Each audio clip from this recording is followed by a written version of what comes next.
In 2007, Live Action Films of California conducted an undercover investigation of Planned Parenthood offices in several states. Under the direction of the organization's president, Lila Rose, the goal of the project was to determine whether Planned Parenthood officials would accept financial donations on the condition that the money would only be used to eliminate African Americans. The following clips are from the actual recordings of those conversations. When I underwrite abortion, does that apply to minorities too?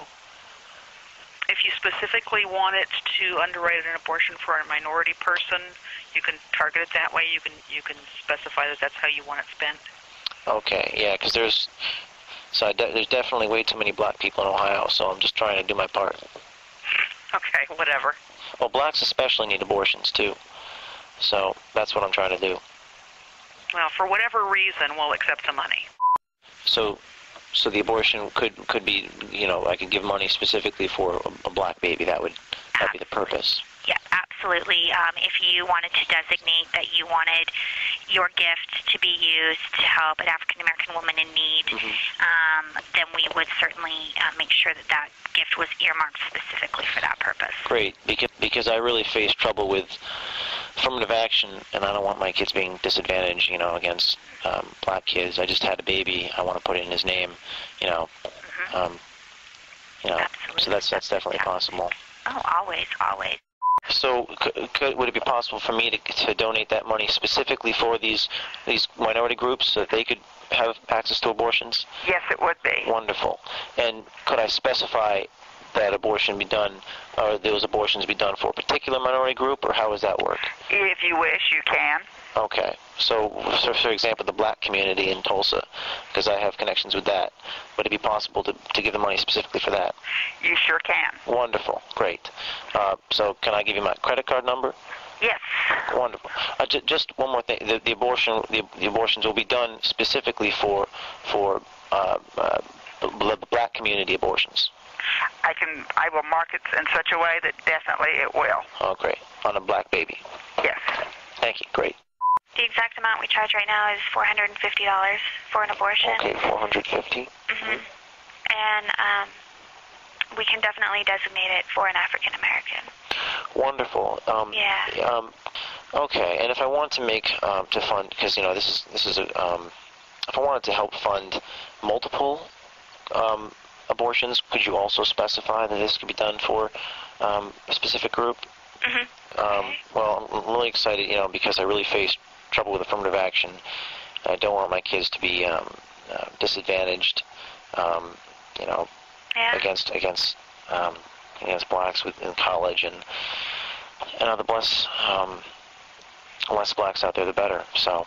Yeah, it's a strange time for sure. Yeah. So, okay. Well, thank you very much, Jeremy. And if you have any questions, please feel free to give me a call. My extension is 304. When this material was released to the public, Planned Parenthood's defense was to claim that the employees who made these statements were not reflecting the organization's corporate position.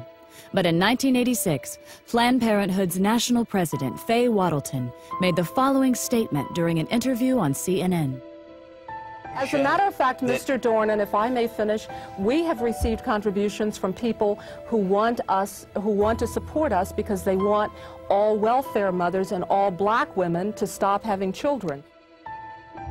What Ms. Wattleton was conceding in this CNN interview and what Live Action Films found in their undercover investigation was acknowledged years before by a previous Planned Parenthood president.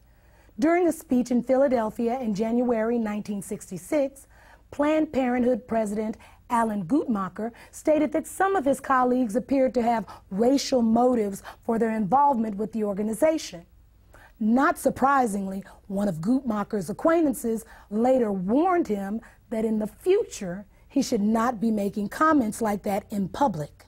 The person who gave that warning obviously understood that Planned Parenthood's racial agendas and attitudes are best kept out of the public. And that has been a philosophy that Planned Parenthood has embraced for many years. This idea that man could reinvent the world through eugenics was an elitist philosophy espoused by those who considered themselves to be not only financially superior, but intellectually superior to everyone else. And Planned Parenthood became the golden child of these people because Planned Parenthood is the one who figured out how to make eugenics work.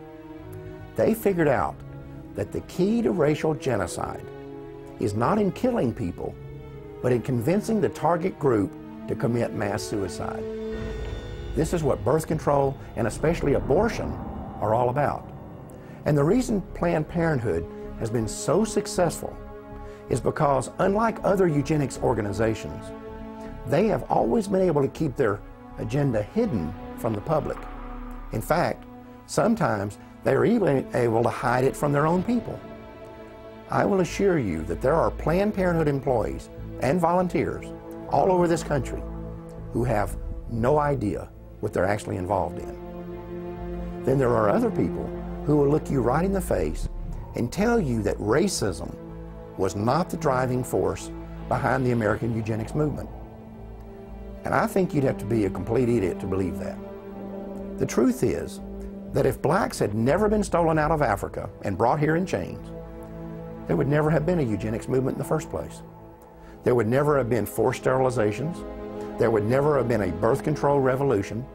There would never have been a call for the legalization of abortion, and you would have never heard the terms population control and family planning. The fact is that had slavery never existed, Planned Parenthood would not exist today. We need to remember that over 60 years ago, a man who could today be called the father of modern-day eugenics proposed that population control clinics be concentrated in minority neighborhoods. And now today, the vast majority of Planned Parenthood clinics are located in our neighborhoods. Are we really so naive to believe that this is all a coincidence? We all know that drugs, alcohol, and tobacco are devastating, especially in the black community. We know that the big corporations target us with the ads and the marketing campaigns. And yet, we don't notice that Planned Parenthood is doing the very same thing? We need to pay attention to the fact that in the 1960s, when we as African Americans began to demand our civil rights, for the first time in American history, there began a widespread cry in our government for legalized abortion. Was that coincidence too? Or could it be that when we said we would no longer sit on the back of the bus, a place was being reserved for us down at the abortion clinic?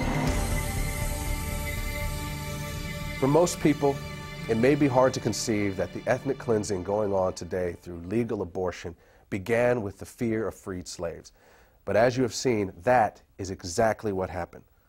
When colonization failed, Charles Darwin and Francis Galton were there to tell the world that people of African descent were just one small step above the ape. And white elitists embraced that philosophy, not because they had studied it and found it to be true, but because it gave them the permission they needed to wipe us out.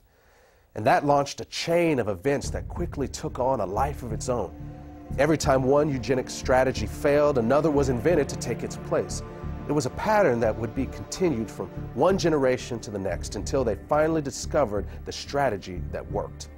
You know, when you study the Nazi Holocaust, you can see these films of Jews running into ditches to be shot in the head. You can even see films of them actually walking into the gas chambers. And it's tempting to ask yourself why they didn't fight back. I mean, if you're going to be killed anyway, what do you have to lose? Perhaps the answer is that they simply could not believe it was really happening. Maybe the normal human mind is just not wired to accept that your fellow man is capable of such senseless brutality on such a scale, even when you see it happening with your own eyes. As African Americans, we need to recognize that we are doing the same thing. We need to understand that terms like pro-choice and reproductive rights and family planning are nothing more than marketing slogans. They're just code words that organizations like Planned Parenthood use to hide the fact that we're voluntarily submitting to the will of those who have been trying to exterminate us since the day slavery ended. At the beginning of this program, we told you that the MAAFA didn't end with the freeing of the slaves, and that in fact, it hasn't ended yet. Now you've seen the rest of the story. Now you know that legalized abortion is more than just a crime against humanity. It is also the continuation of a 150-year-old racial agenda that was founded in Black genocide. And I hope that you have also come to see that as long as abortion remains legal, the MAAFA cannot end. Thanks for watching.